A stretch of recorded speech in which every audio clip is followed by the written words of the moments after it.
మనం చదువుకుంటున్నాం మార్కు సువార్త 7వ అధ్యాయం 24వ వచనం నుంచి. ఆయన అక్కడ నుండి లేచి తూరు సీదోనుల ప్రాంతములకు వెళ్ళి ఒక ఇంట ప్రవేశించి ఆ సంగతి ఎవనికిని తెలియకుండవలనని కోరెను గాని ఆయన మరుగై ఉండలేకపోయెను. అపవిత్రాత్మ పట్టిన చిన్న కుమార్తె గల ఒక స్త్రీ ఆయనను గూర్చి విని వెంటనే వచ్చి ఆయన పాదముల మీద పడెను. ఆ స్త్రీ సురోఫెనికియా వంశమందు పుట్టిన గ్రీసు దేశస్థురాలు. ఆమె తన కుమార్తెలో నుండి దెయ్యమును వెళ్ళగొట్టుమని ఆయనను వేడుకొనెను. ఆయన ఆమెను చూచి, పిల్లలు మొదట తృప్తి పొందవలెను, పిల్లల రొట్టె తీసుకొని కుక్క పిల్లలకు వేయుట యుక్తము కాదనెను. అందుకామె, నిజమే ప్రభువా, అయితే కుక్క పిల్లలు కూడా ఆ బల్ల కింద ఉండి పిల్లలు పడవేయి రొట్టె ముక్కలు తినును గదా అని ఆయనతో చెప్పాను. అందుకాయన, ఈ మాట చెప్పినందున వెళ్ళుము, దెయ్యము నీ కుమార్తెను వదిలిపోయినదని ఆమెతో చెప్పాను. ఆమె ఇంటికి వచ్చి తన కుమార్తె మంచం మీద పండుకొని ఉండుటయు దెయ్యము వదిలిపోయి ఉండుటయు చూచెను. ఆమెన్. చిన్న ప్రార్థన. పరిశుద్ధ తండ్రి, మా ప్రభు పేరిట నీ ఆత్మ సహాయమును మరలా కోరుకుంటున్నాం. మాతో మాట్లాడము, సరిచేయము, బలపరచుము. మీకే మహిమ. మా ప్రభు పేరిటే స్తుతిస్తూ ప్రారంభిస్తున్నాము మరలా. ఆమెన్.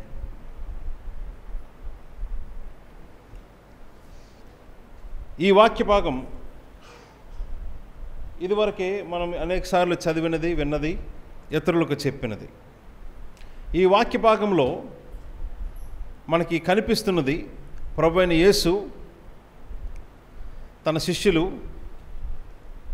ఒక స్త్రీ, ఆ స్త్రీకి ఒక చిన్న పాప, ఆ పాపకు పట్టిన ఒక దెయ్యం.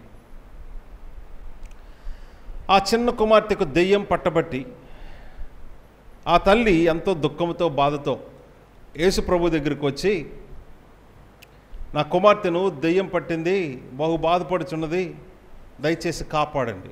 ఎందుకు, దెయ్యం పట్టి అలా ఎక్కువ కాలం అయితే ఏదో రోజు చనిపోవచ్చని. సో నా కుమార్తెను కాపాడమని యేసు ప్రభుని బతిమాలుకుంటే యేసు ప్రభు ఎలా మాట్లాడారో చూసారా? అవసరంలో భయముతో, దుఃఖముతో, ప్రాణభయముతో తన పాప ఏమైపోతుందని దెయ్యం నుంచి సహాయం చేయమని వస్తే ఆ అమ్మాయిని పట్టుకొని ఇతరుల ముందు కుక్క అని మాట్లాడడం అని మాట్లాడి, నిజానికి యేసు అర్థం అది కాదు. యేసు అలా అనడానికి కారణం ఏంటో ఇదిగో ఇదే వాక్య భాగం మత్తయి సువార్తలో ఉంది. అక్కడేమనుందో తెలుసా? యేసు వెంబడి ఆయన వస్తూ ఇక్కడ ఇంట్లో కూర్చున్నట్టుంది, అక్కడైతే వీధిలో ఆయన నడుస్తున్నట్టు అర్థమవుతుంది వాక్యం చదివితే. ఆమె మన వెంబడి వచ్చి కేకలు వేయుచున్నది కనుక ఆమెను పంపివేయుడని శిష్యులు యేసు ప్రభుకి రిక్వెస్ట్ చేశారు. మత్తయి సువార్త రికార్డ్ అది. ఏమన్నారు ఈ శిష్యులు? ఆమె మన వెంబడి వచ్చి కేకలు వేయుచున్నది, ప్రభువా, దావీదు కుమారుడా, నా కుమార్తె దెయ్యం పట్టి బహు బాధపడుచున్నది, కనికరం చూపించు, దాన్ని బాగు చేయని కేకలు వేస్తుంటే ఆయన ఏం మాట్లాడకుండా వెళ్ళిపోతున్నాడు. ఇంకా ఇంకా కేకలు వేస్తుంటే శిష్యులు, అప్పుడు యేసుప్రభు ఇంకో మాట కూడా అన్నాడు. ఇది కూడా చాలామంది క్రైస్తవ వ్యతిరేకులు అడుగుతారు. ఏమన్నాడో తెలుసా? నేను ఇశ్రాయేలు ఇంటి వారే నశించిన గొర్రెల యొద్దకే పంపబడ్డాను. అంటే ఇశ్రాయేలు వాళ్ళు అవ్వాలి, అందులో ఎవరు నశించిపోయి ఉన్నారో, పేదరికమో, కష్టమో, దుఃఖమో, రోగమో, వాళ్ళ దగ్గరికే నేను పంపబడ్డాను. అంటే ఇశ్రాయేలు కాని వారికి నేను చెయ్యను అని యేసుప్రభు అన్నాడు. దీన్ని క్రైస్తవ వ్యతిరేకులు ఏమంటారో తెలుసా? మీ యేసుప్రభువే చెప్పాడు, ఇశ్రాయేలు ఇంటి వారై నశించిన గొర్రెల యొద్దకు పంపబడ్డానని. మీరు మరి ఇండియన్స్కి చెప్తారేంటి? మీరు యేసుక్రీస్తు గురించి చెప్పాలనుకుంటే ఆయనే చెప్పాడు, నేను ఇశ్రాయేలు వాళ్ళ కోసం వచ్చానని. మీరు వెళ్ళి ఇశ్రాయేల్లో చెప్పుకోండి యేసుక్రీస్తు గురించి చెప్పాలనుకుంటే. ఇండియాలో చెప్పకూడదు. ఎందుకు? ఆయనే అన్నాడు. అవునా? అది కూడా నిజమేనా? వాళ్ళు అలా అనడానికి కారణం ఎవరు? యేసు ప్రభు మత్తయి సువార్తలో ఇదే సంఘటనలో చెప్పిన ఆ స్టేట్మెంట్, నశించిన ఇశ్రాయేలు ఇంటి వారై నశించిన గొర్రెల యొద్దకే పంపబడ్డాను కానీ వేరొకరి కోసం కాదనే మాట కూడా ఆయన ఉపయోగించేసరికి వాళ్ళ ఆర్గ్యుమెంట్, వాళ్ళ డిమాండ్ కరెక్టే కదా. మరి నిజమేనా? యేసు ప్రభు బైబిల్ ఎక్కడా చెప్పలేదు, అక్కడ ఒక్క దగ్గరే అన్నాడు ఆ మాట. బైబిల్ అంతా ఏముందో తెలుసా? సర్వ సృష్టికి వెళ్ళి సువార్త ప్రకటించమని ఉంది. మరి అక్కడెందుకు అలా అన్నాడు? బైబిల్ అంతట్లో మనుషులేంటి ఘోరమైన దుష్టులు పాపులు, వాళ్ళ కోసం ప్రాణం పెట్టేటంత ప్రేమ ఉంది.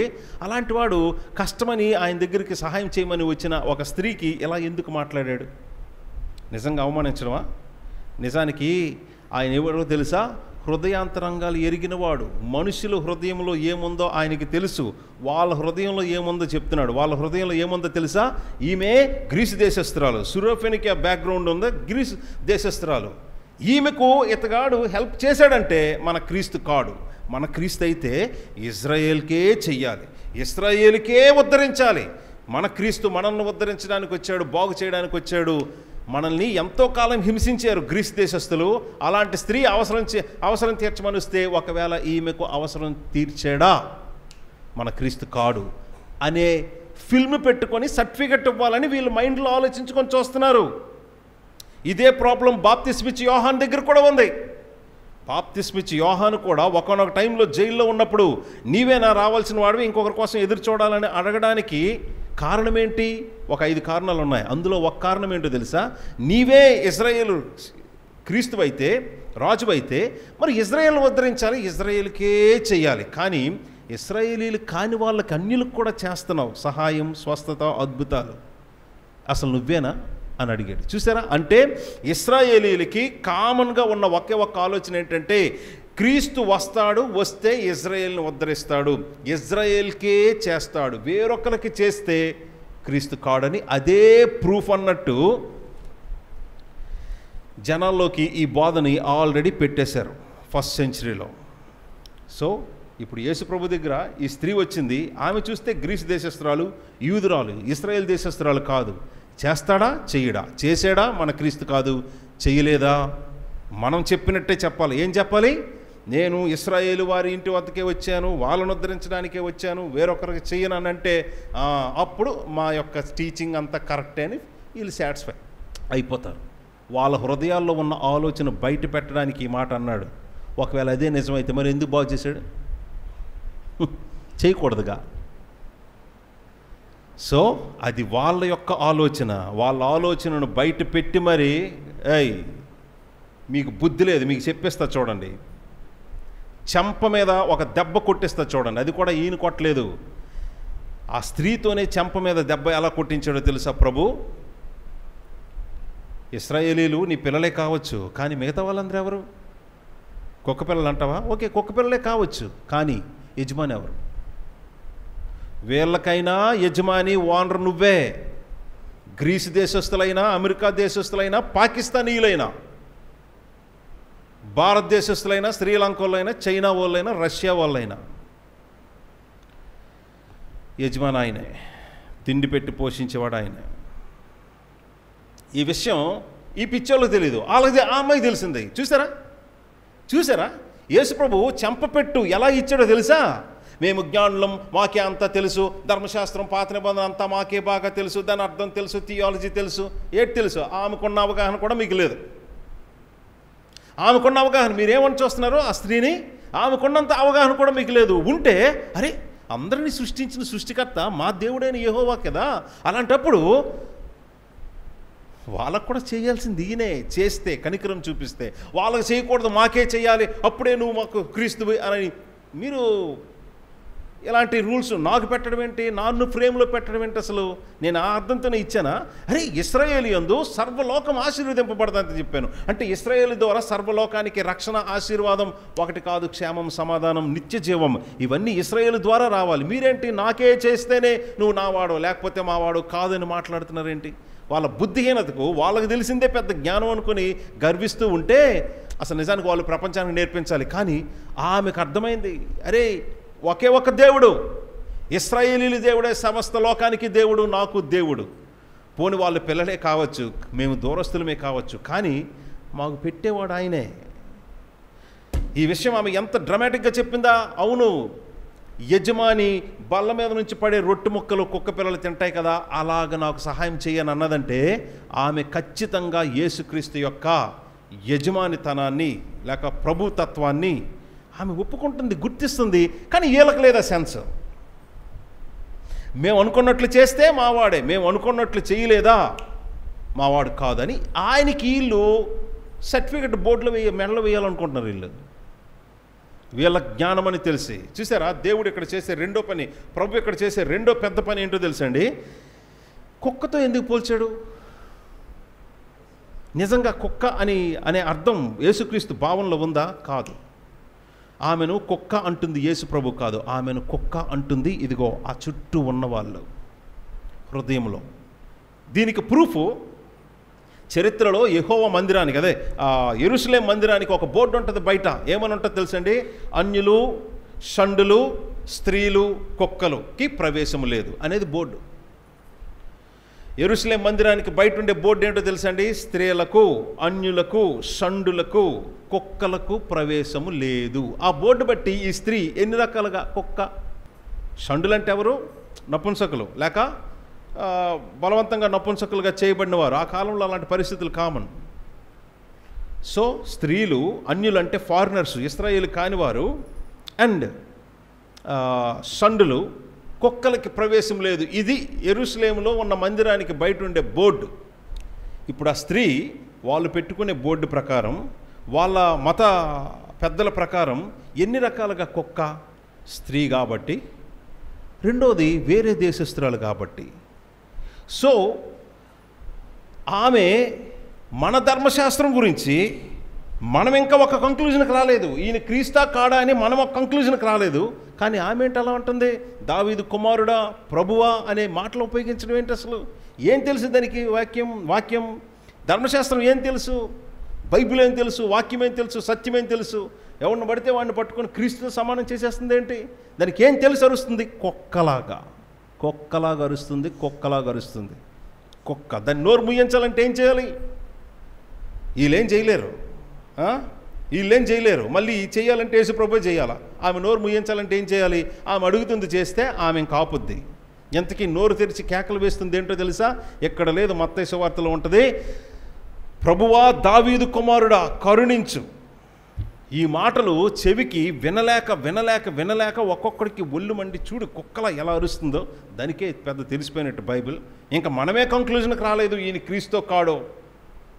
అప్పుడు అది క్రీస్తుతో పోల్చి చెప్పేస్తుంది అని ఆమెను చూసి ఒక్కొక్కడికి ఒళ్ళు మండి హృదయంలో ఇలా అనుకుంటున్నారు. వాళ్ళ హృదయాలు ఎరిగిన, అంతరంగాలు ఎరిగిన యేసు ప్రభు వాళ్ళ మాటలు ఈయన బయట చెప్తున్నాడు. కానీ సరిగ్గా థియాలజీ అయినా, హిస్టారికల్ కల్చరల్ అనాలిసిస్ చేసినా అర్థమయ్యే విషయం ఏంటంటే అది వాళ్ళ హృదయంలో ఆమె గురించి అంటుకుంటున్న మాటలు అవి.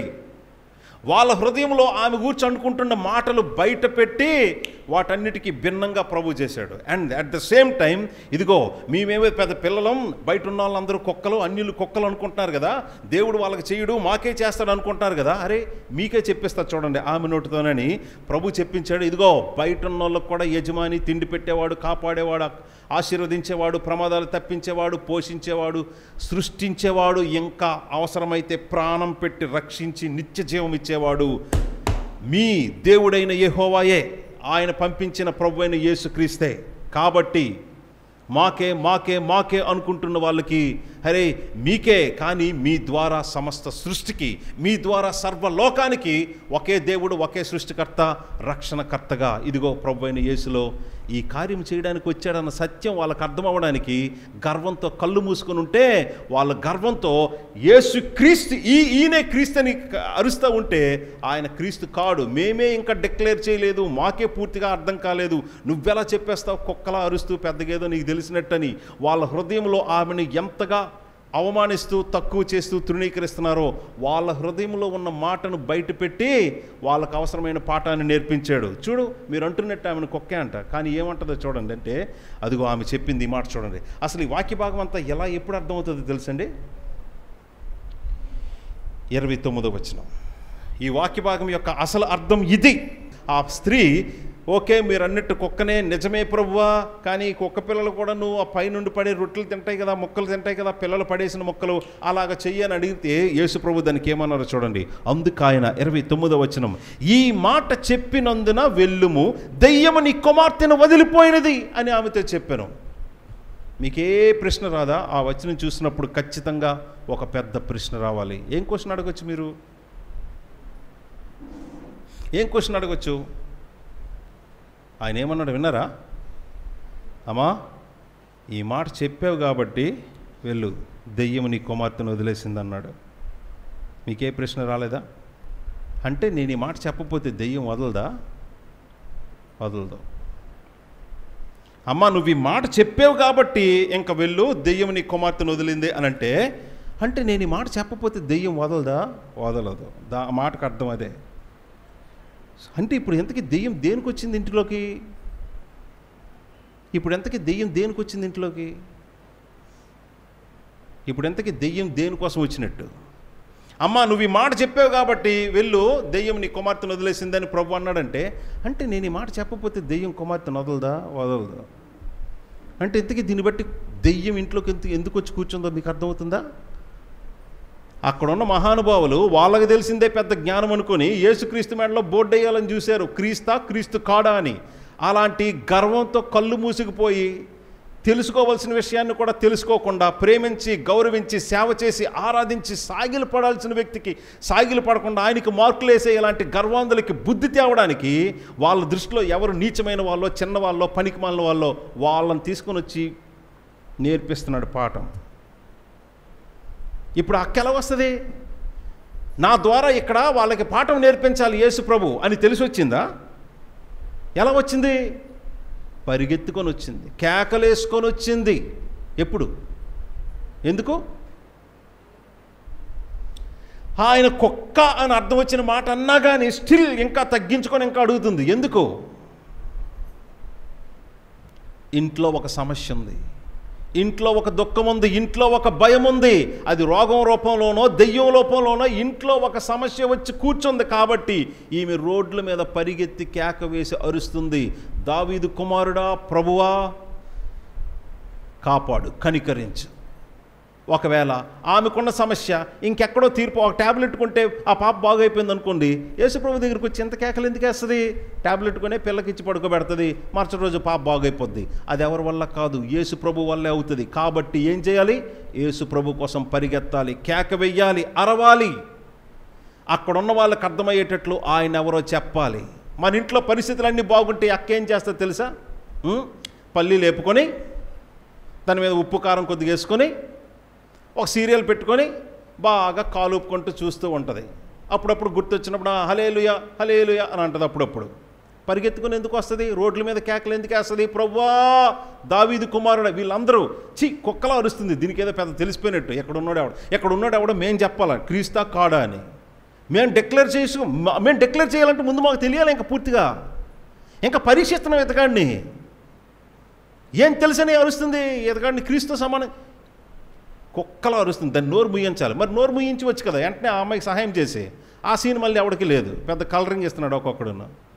మళ్ళీ మళ్ళీ యేసుప్రభు చేయాలి. శిష్యులు యేసుప్రభుని ఈమె మన వెంబడి వచ్చి కేకలు వేయుచున్నది కనుక ఈమెను పంపివేయమని యేసుప్రభుకి రిక్వెస్ట్ చేశారంటే వెనకాతలు ఉన్న వాళ్ళు వాళ్ళని పొడిచారు అని నేను అనుకుంటుంటా. స్ట్రాంగ్గా బిలీవ్ చేస్తున్నా. వాళ్ళు కూడా అంత చేయరు, వాళ్ళకి అంత దమ్ము లేదు. యేసుక్రీస్తుని పొడిచి ఆమె అలాగ అరుస్తుంది, చేయొచ్చు కదా. అంత చిత్రం వాళ్ళకు కూడా లేదు. వెనక నుంచి వీళ్ళకి ప్రెజర్. ఆమె అలా అరుస్తూ ఉంటే మీకేం పట్టదా? ఏదో చేయమని చెప్పండి ఆయనకి. ఆయనేమో అడుగుతున్నారు వీళ్ళు. నేనైతే గట్టిగా అనుకుంటున్నాను, ఎందుకంటే ఎవ్వరికీ రాని స్పందన వీళ్ళకి ఎందుకు వచ్చింది. సో ఈ మాటలు బట్టి మీరేం అర్థం చేసుకోవాలి? ప్రార్థన అయిపోయిన తర్వాత, వర్షిప్ అయిపోయిన తర్వాత, కొన్ని మీటింగ్స్ అయిపోయిన తర్వాత చాలామంది ప్రార్థన చేయమని అడుగుతారు. దేనికోసం ప్రార్థన చేయాలమ్మని మాట్లాడతాం. ఒంట్లో బాగాలేదు, కష్టాలు ఉన్నాయి, అప్పులు ఉన్నాయి, సమస్యలు ఉన్నాయి, దెయ్యం పట్టింది కాబట్టే చెడు అలవాట్లలో నా భర్త నా పిల్లలు ఉన్నారు, ప్రార్థన చేయండి అంటారు. సమాధానం దానికి ఏంటో తెలుసండి? మీరు ఏదో విషయంలో మార్పు చెందాలి. మీరు దేవుని చేయాల్సిన పని ఏదో చేయాలి. అది మీరు చేసేటట్లు, మీరు దేవుని కోసం రోడ్డు ఎక్కేటట్లు, దేవుని కోసం చర్చకు వచ్చేటట్లు, దేవుని కోసం మీరు ఏదో విషయంలో మార్పు చెందేటట్లు దేవుడు పంపించాడు. ఆయన పంపించకుండా ఏ దెయ్యము రాదు, ఆయన పంపించకుండా ఏ రోగం రాదు, ఏ సావు రాదు, ఏ ఏడుపు రాదు. ఏదైనా కష్టం, ఏడుపు, దుఃఖం, సమస్య, భయం ఉందంటే అది దేవుడు పంపించాలి. పంపించడమైనా అనుమతించడమైనా ఈ రెండిట్లేవో చేయాలి. ఈ రెండు దేవుడు ఎందుకు చేస్తాడో తెలుసా? మీలో మార్పు కోసం, మీరు దేవునికి చేయాల్సిన పని కోసం. ఇంటికి వచ్చి దెయ్యం కూర్చోపోతే అక్కపోయి బయటకు వస్తుందా? కేకలు వేస్తుందా? అక్కడ ఉన్న ఆయన ఎవరో వీళ్ళందరికీ అర్థమైనట్లు చెప్పుద్దా? అంత అవమానించినా కానీ అంత తగ్గించుకొని ఆయన ఎవరో ఎందుకు ప్రకటించిందో తెలుసా? ప్రభు అయిన మాట, ఈ ప్రభు అయిన యేసు చెప్పిన మాట అది, అమ్మ ఈ మాట చెప్పావు కాబట్టి వెళ్ళు, దెయ్యం కూడా నీ కుమార్తెను వదిలిపోయిందంటే, ఈ మాట చెప్పకపోతే అవును వెళ్ళదు. ఎంతకీ మరి దెయ్యం ఎందుకు వచ్చిందో తెలుసా? నువ్వు దేవునికి చేయాల్సిన పని ఏదో ఉంది, నువ్వు దేవుని కోసం ఇవ్వాల్సిన సాక్ష్యం ఏదో ఉంది, దేవుని కోసం చేయాల్సిన సేవ ఏదో ఉంది, నువ్వు మార్చుకోవాల్సింది ఏదో ఉంది. అందుకే దేవుడు పంపించాడు. జనాలు ఎలా ఉంటారో తెలుసా? దెయ్యాన్ని పంపించేయాలి, స్వస్థత ఇచ్చేయాలి, ఆశీర్వదించేయాలి, అప్పుల బాధలు ఉండకూడదు, సమస్య ఉండకూడదు, ఇవే కోరుకుంటారు. కానీ మేము మారాలని ఎవరు కోరుకోరు. దేవుడు అవన్నీ పంపించిందే మీరు మారాలని. మా దగ్గరికి ప్రార్థన చేయడానికి వచ్చిన వాళ్ళకి కూడా ప్రార్థన చేసే ముందు మేము చెప్పాల్సిన మాట ఏంటో తెలుసా? అసలు ఆ సమస్య ఎందుకు పెట్టాడో అది ఆలోచించావా? ప్రార్థన చేస్తా, నాకు అవసరమే, నాకు సంతోషమే మీ కష్టాలన్నీ తీరిపోయేటట్లు చర్చిలో ఉన్న మీ అందరి కోసం ప్రార్థన చేయడం. కానీ ఇంతకీ అది ఎలా వచ్చిందో తెలుసా? అదేదైనా ఒక కష్టం ఇంటికి రావాలంటే ప్రభువు ఒప్పుకోవాలి, అనుమతించాలి, లేక పంపించాలి. ఆయన ఎందుకు పంపిస్తాడో తెలుసా? ఊరికే కాదు, నువ్వు ఏదైనా మారాలి, లేక దేవుని కోసం నువ్వు ఏదైనా చెయ్యాలి. అందుకు కష్టం, అందుకు శ్రమ, అందుకు భయం, అందుకు రోగం, అందుకు దెయ్యం కూడా దేవునికే సేవ చేస్తున్నాయి. ఇంకొక రకంగా దెయ్యాలు కూడా ఇంకొక రకంగా దేవునికే సేవ చేస్తున్నాయి. ఆయన సార్వభౌమాధికారాన్ని దాటి ఏ శక్తి, ఏ సమస్య, ఏ కరోనా, ఏ వైరస్ లేదు.